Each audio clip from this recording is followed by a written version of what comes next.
Je classe les applications pour apprendre le coréen. On commence par Google Traduction. Pour moi, c'est une application inutile parce qu'elle fait beaucoup trop d'erreurs pour les traductions. On ne peut pas s'y fier, c'est trop aléatoire. Ensuite, on passe à Papago.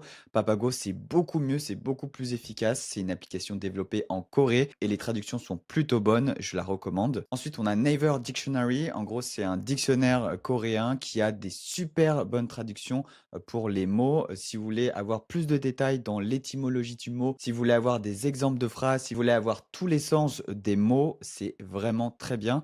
Par contre, c'est pas une application pour les débutants. Ensuite, on passe à Language Reactor. C'est pas vraiment une application, c'est une extension et elle est géniale si vous voulez regarder des K-dramas tout en apprenant un petit peu le coréen parce que vous avez les sous-titres en coréen et en français. Vous pouvez aussi faire des listes de vocabulaire, donc c'est top. Je la mets en efficace. Ensuite, on a YouTube. Alors YouTube, c'est super. Il y a énormément de contenu hyper intéressant pour commencer à apprendre des nouveaux concepts en coréen. Donc c'est une mine d'or, mais le seul truc, c'est que il y a vraiment beaucoup trop d'informations partout.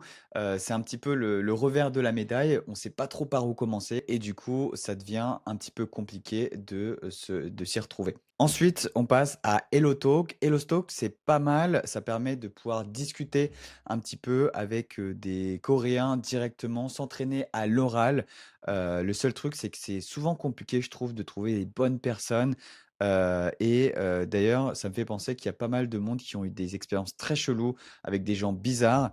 Donc limite, j'ai envie de la mettre en pas ouf juste pour ça parce que bah, c'est pas hyper fiable, je trouve. Duolingo, alors désolé, je vais peut-être en décevoir certains, mais pour moi, c'est une application inutile. Duolingo ne vous aidera pas à apprendre le coréen. Pour moi, c'est juste un jeu qui vous donne de la dopamine quotidienne. C'est juste pour s'amuser et ça ne remplacera pas des vraies leçons de coréen. Ce qu'il faut retenir avec ces applications, c'est que ce sont des outils qui sont complémentaires à votre apprentissage, mais vous ne devez pas utiliser juste ça. Ce qu'il te faut réellement, c'est un outil qui puisse te donner une structure, un cadre et te dire par où commencer. Et pour ça, la meilleure chose, c'est de se faire accompagner. Donc si ça t'intéresse, j'organise un atelier en ligne ce dimanche. Tu peux t'inscrire en cliquant sur le lien dans ma bio.